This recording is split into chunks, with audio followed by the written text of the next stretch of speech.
नमस्कार दोस्तों, आप लोग भोजपुरी यूट्यूब चैनल में बहुत बहुत स्वागत बा। तो आप लोग के बता दी कि प्रदीप पांडे चिंटू जी के फिल्म आयल है विवाह। तो विवाह फिल्म के गाना जो कि इंटरटेनमेंट यूट्यूब चैनल पर रिलीज किया गया था, जो कि गाना के नाम और पोस्टर स्क्रीन पर देख सकत बानी, जो कि गाना के नाम बा भतार से भरम छूट जाएगा।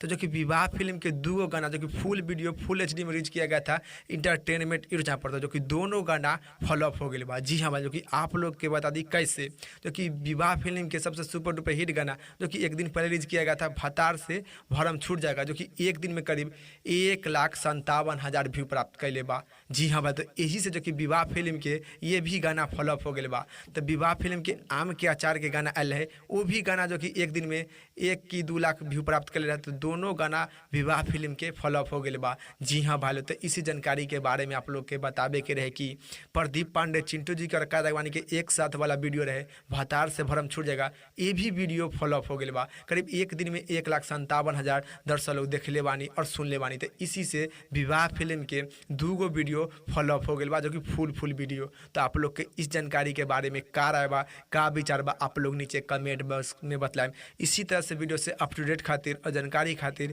आप लोग हमनी के channel good news Bhojpuri YouTube channel के साथ बनल रही। फिलहाल में इतने, फिर से मिलेंगे अगले वीडियो में। जय हिंद।